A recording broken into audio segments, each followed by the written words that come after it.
Buenas tardes a todos y bienvenidos un día más al invitado de Radio Francia Internacional.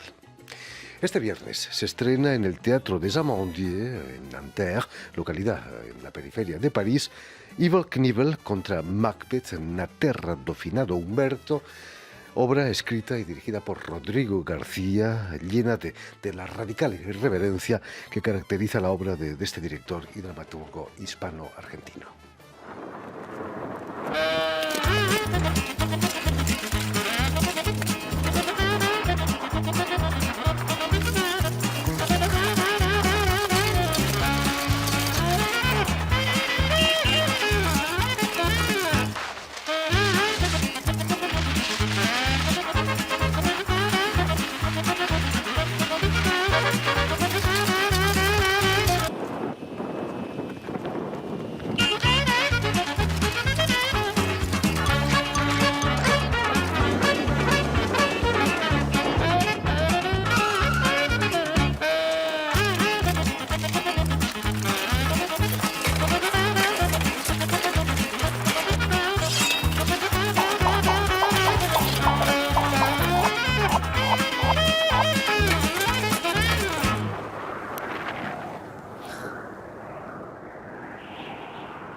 Y precisamente para hablarnos de esta obra y de su intensa y movida trayectoria en la escena teatral, Rodrigo García ha sido tan amable de venir una vez más a nuestros estudios. Buenas tardes, Hola. Rodrigo.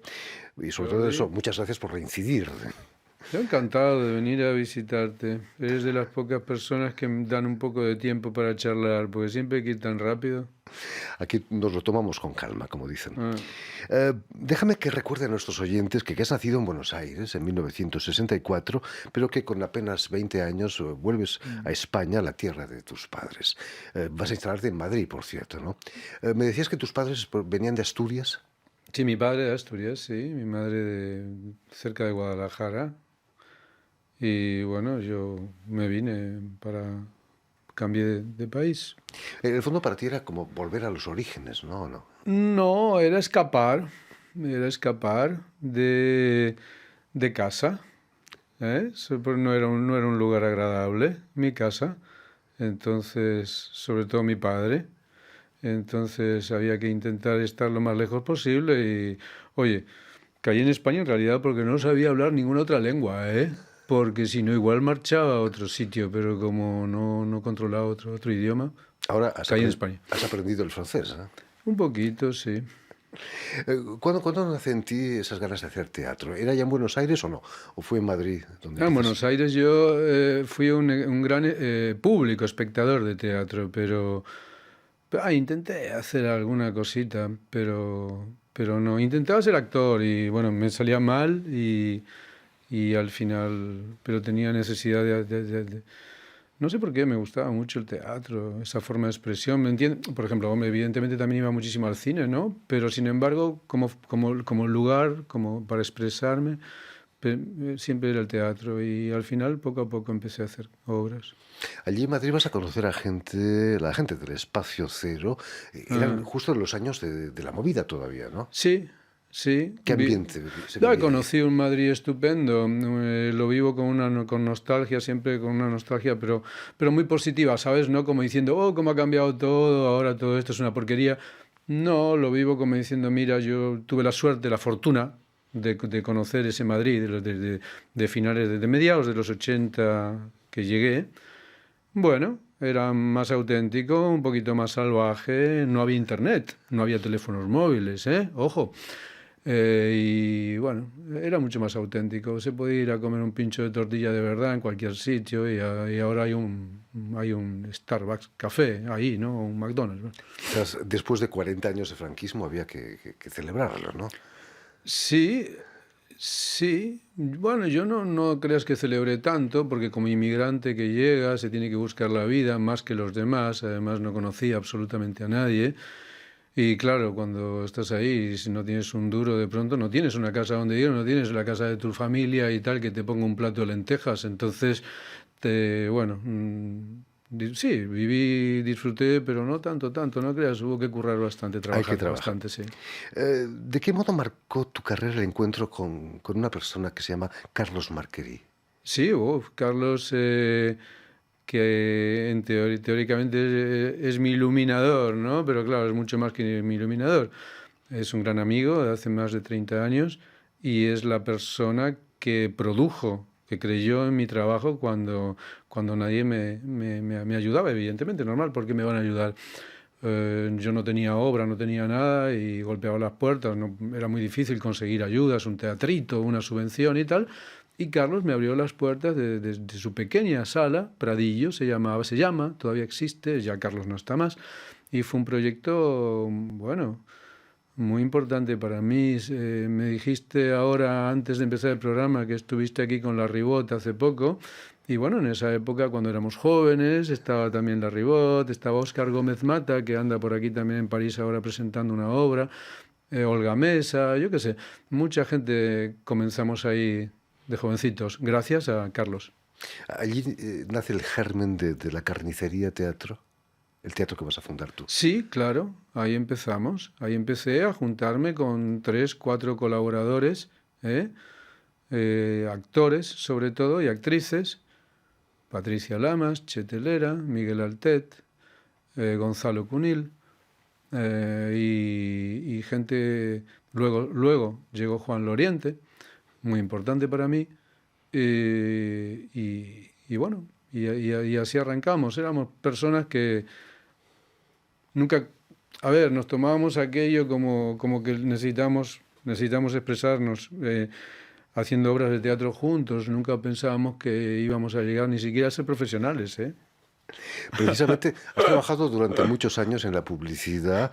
Esa es la razón por la que denuncias muy a menudo nuestra sociedad de consumo, eh, No, no con lo carritos de sé. supermercado. Bueno, yo trabajé en publicidad, sí, muchos años y eso me sirvió para financiar mis primeras piezas, ¿eh? Porque había que pagar algo, no sé, si aunque la poca escenografía que podríamos tener y eso y bueno, sí, trabajé en eso, eso me marcó efectivamente porque bueno, tantos años vendiendo, diciéndole a la gente que cierto producto es estupendo y maravilloso, al final acabas hasta las pelotas y es normal que eso luego aparezca una visión crítica de eso, ¿no? También por la gente que me tocó conocer y por el mundo que me tocó vivir allí, ojo, no eres interesante, no fue interesante, para nada. Desde entonces has montado tus obras en grandes festivales, en Aviñón, en la Bienal de Venecia, colaborando con grandes actores. Recuerdo a Marcial Di Fonsobó, del que hablábamos hace poco, con quien realizaste varios espectáculos, ¿no? Con Marcial. Sí, bueno, está esa coincidencia de ser los dos unos emigrantes de Argentina. Y sí, conocí a Marcial, un tipo también muy apasionado, Gran muy, actor, muy sobre todo. honesto, y que esas son cosas como bastante importantes, ¿no? Porque sí, vale, es un gran actor, pero a mí nunca me importó eso, ¿eh? Nunca me importa si los que trabajan conmigo son grandes actores, eso es lo de menos. Lo importante es tener, bueno, la misma energía y un poco las mismas ideas. Entonces, sí, con Marcel hicimos algunas cosas, sí. Hablando de ideas, se te tacha de hombre de teatro provocador, Mm, pero precisamente tus textos son de una cultura extraordinaria. Estaba pensando en la obra que interpretó Marcial Di Fonsobó sobre un boxeador que le encanta mm, escuchar ópera y a mm, Elizabeth Svarkov. mm. No casan esas dos tendencias, ¿no? Ese es Bueno, tu encanto, quizás. bueno, al final son parte del estilo, ¿no? Cada cual tiene que ir encontrando su estilo y yo me siento cómodo haciendo esa mezcla de la cultura, entre comillas, y también de la cultura de barrio, de la vida de las personas que no tienen un duro, que tienen que salir a trabajar a las 6 de la mañana o a las 5 para coger como 4 autobuses e ir a la fábrica y que no les llega el dinero para nada. Y estoy hablando de los que tienen trabajo, claro, los otros simplemente o roban o tienen que prostituirse o lo que sea. Cuando te hablo de eso, te hablo con conocimiento de causa, es decir, te hablo de lo que fue el barrio de mi infancia, ¿eh? Yo viví en un barrio que se llamaba Granbourg, fíjate, un nombre francés, pero y hay gente que le parece muy chic, ¿no? Te dice, viviste en Granbourg, en Argentina, en la provincia de Buenos Aires, y claro, cuando tú ves Granbourg es que te quedas frío, ¿no? Porque es un barrio muy peligroso, donde eran prácticamente chabolas, como llamamos en España, ¿no? Como ranchos, se llaman en Argentina como ranchitos, y ahí pasé toda mi infancia. Entonces, bueno, aprendí muchas cosas y me merece mucho respeto y me encanta mezclar un poco todo. Eso con lo que tú apuntas. Luego mis aficiones, como puede ser la filosofía o la literatura, o sí. Hay un poco de resentimiento en tu obra. ¿En qué sentido resentimiento? Contra las condiciones de tu infancia, por ejemplo. Sí, sí. Me hubiese gustado vivir diferente. Pero claro, si hubiese tenido una infancia distinta no habría hecho nada de lo que he hecho, ¿eh? Quizá al final, no sé qué habría sido. Pero bueno, fue interesante haber vivido así, intentar escapar de eso y luego, qué remedio, utilizarlo como base para mi trabajo, ¿no? Qué remedio. Tu vida teatral no ha sido un río tranquilo, como dicen aquí en Hmm. Francia. Tu obra Gólgota Picnic se atrajo las iras de los católicos más conservadores. Mm. ¿Te esperabas una reacción tan violenta? Esa obra pasó de todo y las reacciones fueron muy distintas, porque fíjate, bueno, aquí, bueno, ya el jaleo que hubo aquí en París, ¿no? Con tantísimos camiones de policía rodeando todo el Era teatro. el teatro de Le Rond-Point, si no me equivoco. Ujú, sí, con autobuses de católicos que venían de no sé dónde, todos y que rezaban en la puerta del teatro de rodillas. Hacía mucho frío, me acuerdo, y veía a toda la gente rezando con el frío que hacía en la calle, al mismo tiempo que la obra transcurría en el interior. Pasaron cosas mucho más fuertes y más tristes en Polonia, ¿eh? Cuando presentamos la obra en Polonia, pero también han pasado cosas muy interesantes en Polonia. En Polonia se prohibió la obra en un festival que me invitaron, que además yo era el curador de ese festival, de Poznan, de la ciudad de Poznan, se llama Malta el festival, y bueno, la obra la prohibieron por las amenazas que hubo de la ultraderecha, que iban a reventar el teatro, etcétera, etcétera. Yo por supuesto, no estaba de acuerdo. Yo le decía al director que había que seguir como fuese. Y pasó una cosa muy bonita, y es que el periódico de mayor tirada de allí publicó una cosa absolutamente increíble. Publicó el texto íntegro en el periódico y hubo lecturas de la obra en un montón de teatros y hasta en plazas de todo Polonia, ¿eh? No de todo Polonia. Entonces fue un fenómeno muy importante lo que pasó, la reacción de aquello. Pero bueno, también es una obra que, ojo, me han pasado cosas también quizá más tristes a nivel ya estético, o no sé cómo decirlo, ya no tanto político, porque, por ejemplo, fíjate la que me pasó, eso en realidad me pasó en Madrid simplemente. Era una obra que tú te acordarás que era como una obra de teatro, bueno, vale, sí, y al final había un concierto, no sé si te acuerdas, que había un pianista estupendo, magnífico, que como epílogo de la pieza, en medio de ese campo de batalla que era el escenario al final, ¿no? Esos panes de hamburguesas tirados por el suelo y todo esto, el tipo salía con un super piano de cola, porque Marino Formenti, un pianista magnífico, interpretaba entera las 7 últimas palabras de Cristo en la cruz de Joseph Haydn. Y en Madrid el público se iba. Y en Madrid el público se marchaba. Y decían, no hemos venido a ver un concierto, ¿esto qué es? Y no se daban la oportunidad de encontrar una mínima relación entre eso, entre el concierto y la obra. Y eso también, quizá Qué eso fue lástima. lo más chocante. Fíjate, me llama más la atención eso que el asunto de las manifestaciones de los ultracatólicos. Quizás el público del teatro no es exactamente el mismo que el de un concierto, ¿no? También. Y además esa obra Ya, es muy pero, austera, ¿eh? ya, Sí, sí, qué pero lástima. es una sorpresa, es un regalo. El pianista tocaba bien, ¿eh? Por supuesto. Ahí en España te han prohibido incluso Accidents, una obra en la que matabas una langosta. Bueno, en todas las cocinas de los restaurantes se matan a diario cientos de langostas, ¿no? Sí. Accidents fue una pequeña obra que hice porque estoy muy contento con ella, que no duraría ni 35 minutos, donde prácticamente no pasaba nada, era un tipo sentado en una silla, Juan Loriente, magnífico, magnífico. Y, y colgábamos un bogavante, ¿no? Un homar vivo, le poníamos un micrófono de contacto y entonces escuchaba el corazón, ¿no? Tu, tu, tu, tu, tu, tu, tu, tu. Y el tipo se fumaba unos cigarrillos mirando al bicho nada más y así transcurrió un montón de tiempo hasta que luego lo descolgaba de allí y lo llevaba a una pequeña cocina que teníamos en el escenario y lo cocinaba, bueno, normalmente, ¿no? Como se suele cocinar, es decir, evidentemente lo mataba y luego se lo comía. Y bueno, para mí era una pieza importante, para mí era una metáfora sobre bueno, y la tortura, todo el pasado de Argentina, porque yo viví la dictadura militar en Argentina, no nos olvidemos. Y también, bueno, a nivel quizá más abstracto, me interesaba mucho la aproximación que hacía la pieza a lo que es el hecho de la agonía y de acompañar a un ser vivo que está muriendo y bueno, muchas cosas, ¿no? Pero la gente no veía eso, se quedaban con lo fuerte que era aquello y fue una obra muy perseguida, sigue siendo una pieza muy, muy perseguida, ¿eh? La podemos presentar en pocos sitios. A pesar de ser el enfant terrible del teatro europeo, Rodrigo, hace unos Mm. años te propone la dirección de un teatro nacional aquí en Francia, en Montpellier. ¿Fue una sorpresa para ti o no? ¿Te esperabas ya? No, no me lo proponen. Es decir, yo ¿Participas en el candidaté, concurso? yo hice mi candidatura. Es decir, un amigo, Laurent Berger, un amigo que es profesor en la Universidad de Montpellier, me dice, oye, a que no tienes los huevos de presentarte aquí, que queda libre el teatro y no estaría mal un cambio?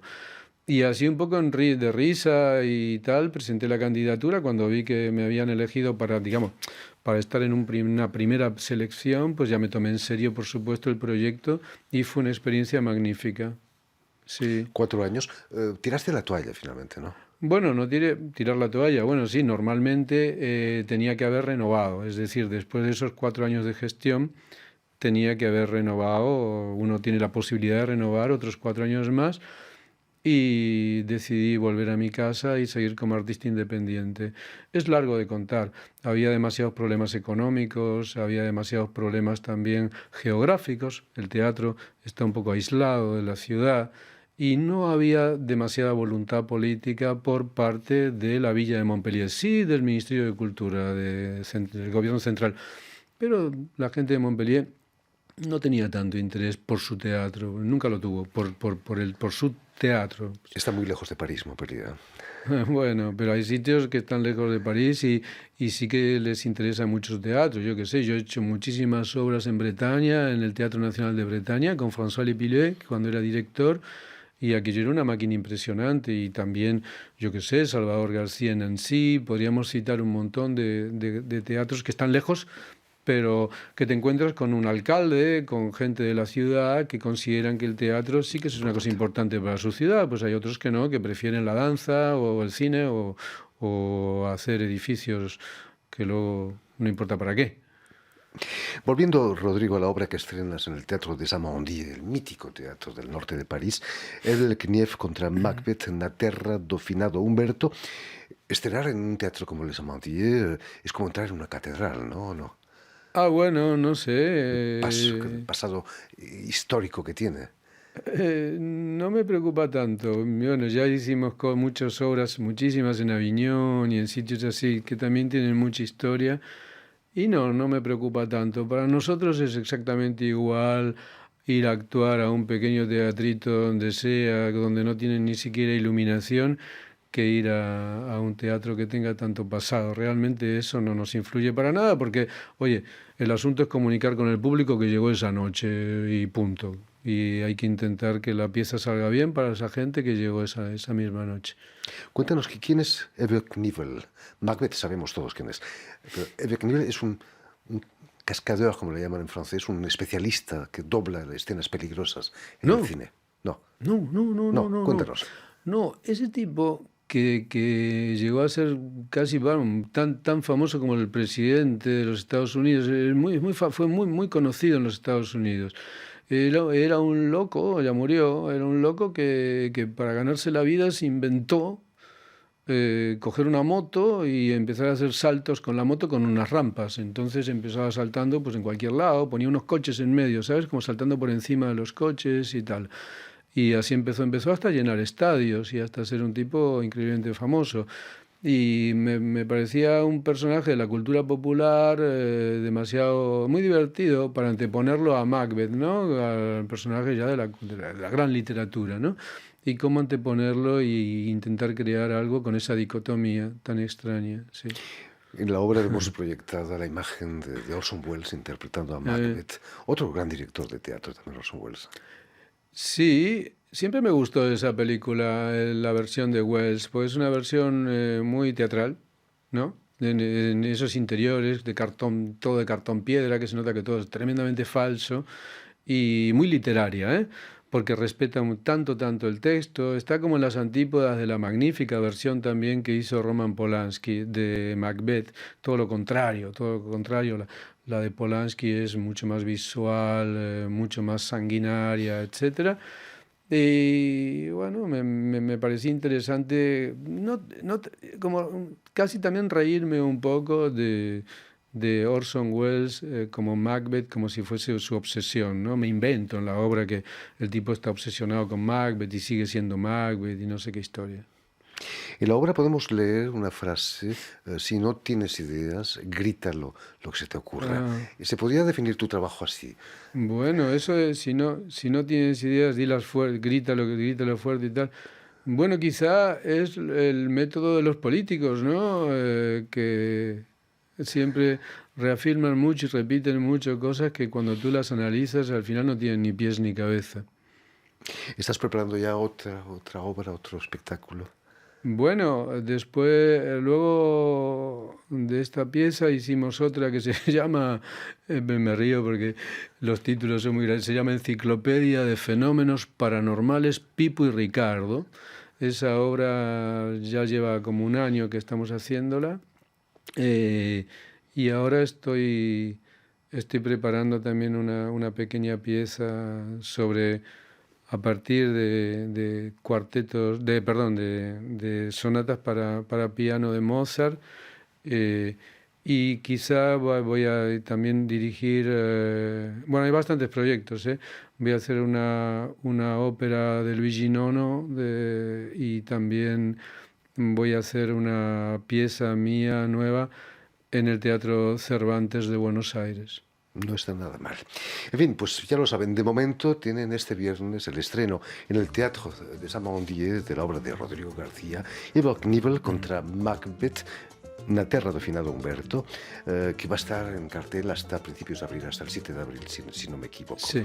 Muchísimas gracias, Rodrigo, por ti, haber Jordi. estado aquí con nosotros. Permíteme también dar las gracias a Vanessa Loasó y a Suel Kedir, quienes están detrás de los cristales Muy bien. al tanto de la realización del programa, y enviar un saludo muy especial a nuestros telespectadores, porque también los tenemos que nos siguen en toda América Latina, en Argentina también, no sé si en Asturias, pero al menos en Argentina sí, gracias a una cadena de televisión internacional uruguaya que se llama Canal U de Montevideo.